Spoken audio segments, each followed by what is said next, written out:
Hello everyone and welcome back to NPStation. Today I have a super exciting coding project planned. We are going to be using the Python programming language for this project. It is the Connect4 coding project. So by the end of this video, you will actually have a game board all set up to play Connect4 with your computer.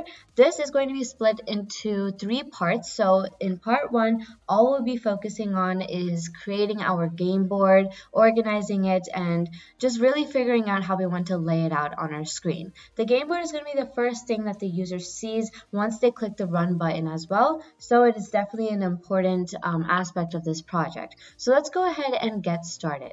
I'm going to be using Visual Studio Code for this project, so I'm going to go ahead and create a file in here. So in here, we're going to start off by importing our random module, and now let's just add in some print functions, which are going to be printed out once the user runs the code, just to welcome them to the game, basically.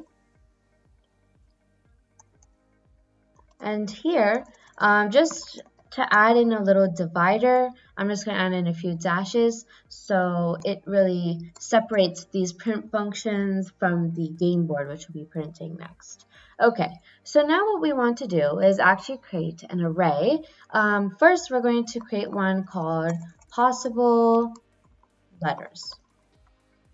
And like the name says, these are going to be the possible letters which the user can choose from, or the computer can choose from, while playing the game on where they want to place their token, like the game piece. So I'm just going to do A through G. That's how many columns we will have. And then we're also going to do another array called game board. And here, this is where we want to actually create how it's going to be laid out and organized. So this is going to just be a lot of copying and pasting once we get our first row in. So you're just going to have a bunch of these empty quotation marks. Okay, so you're going to want 7 of these little empty quotation mark spaces. And you're going to close that first bracket, the square bracket, and start a new one. But instead of typing this over and over again, we're just copy and paste it. And I believe we need it 6 times. 1, 2, 3, 4, and then 5, 6. Okay.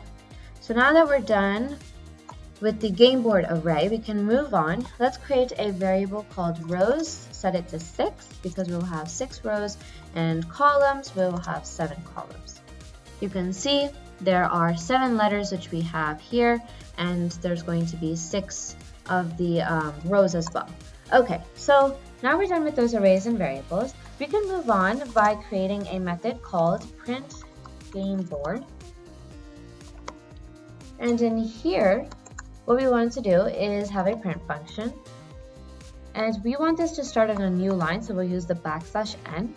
And just click tab like 2 times, and we're just going to space out these letters. Okay, so I believe that's enough spacing in between them. Hopefully it should be good.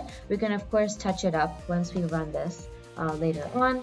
And then we'll just have the end is equal to an empty quotation at the end. Okay, here we're going to need a for loop. So for x in range, and then we'll have rows in the parentheses. We use that rows variable which you created on line 8. And in this for loop, we're going to have another print function. And this is going to also start on a new line. And here, what we want to do is have the dividers in our game board. So you know how Connect4 has these various boxes that are shown, and they're divided by these lines. So we'll create the line right here. And I just thought it would be cool to add in like this type of pattern. That's just how I'm organizing it. Okay, so of course you can just do a straight row of dashes, anything you'd like. I just thought it would look cool with the plus signs in there. Okay, so the next thing is another print function, and we're gonna actually use this symbol here inside and use our end, and again use that blank quotation. And now we're going to have a for loop in this for loop, which is called a nested for loop, right? So for I in range, sorry, not for I, for y in range, I still have Java in my head, and then cols, which is the columns variable, and then we'll have the if condition. So this is going to check what token color the game board has. So we'll have the game board array, which we created previously, with our x and y. Now, these two square brackets here, this is what you would need for a row and column matrix traversal. So the first bracket is the rows, and then the second is the columns. That's how it's always going to be arranged. That's the order of it. What you want to do is have this blue little token in the quotation marks. That emoji is actually in the description because some of you guys may not be able to insert it in there. So if you want that, go ahead and copy and paste it from the description of this video.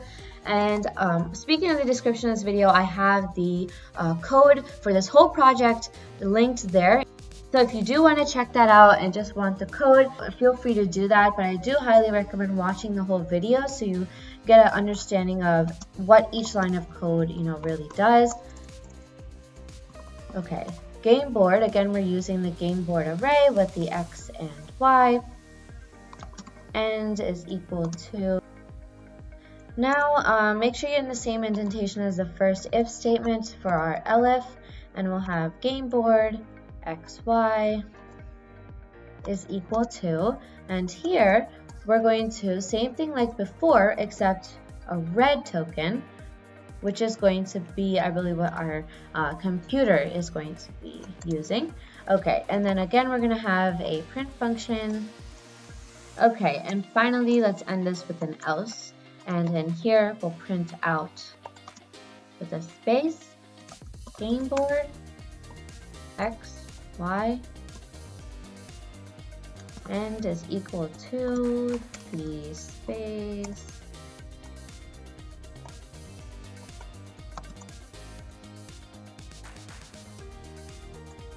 Okay, now we're done with the second for loop, so let's exit out of that, and I want to go back to the same indentation as that first for loop that we have here. So here let's print out another divider, which will start on a new line. And again, I'm just going to go ahead and copy and paste this, what we had before. Just like that. And let's exit out of this print game board function because we are done. Now, all you need to do is, we actually are almost done. Let's go ahead and define this other method called modify turn. We'll have two parameters in here, one called space picked and the other called turn. What you want to do is use our game board array and call these two parameters with the game board array. So we'll have space picked with a 0 and also another space picked with 1. And this, make sure you have two square brackets closed, and then you'll have turn, the turn parameter outside. Okay, so now that I fixed the whole square brackets problem, we can move on. We're done with the modified turn.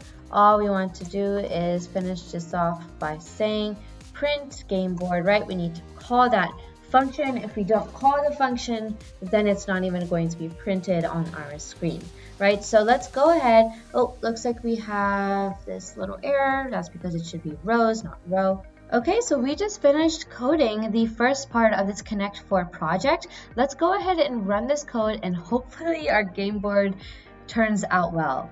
Awesome, look at that. It's perfect, it's nice, neat, and organized. We have each of our letters laid out here, which showcase the columns, and then we have our numbers, which showcase the rows. So the user will use these letters and columns when trying to place their game piece on the board. So they can say DF, and then their token will be placed in that box right there. But that is all for today's video. If you enjoyed it, please give it a big thumbs up. Make sure to keep a lookout for the second part in the Connect 4 series, which will be coming out very soon. I hope you enjoyed it. Please don't forget to subscribe to NPStation as well. Keep reading, keep coding, and stay safe.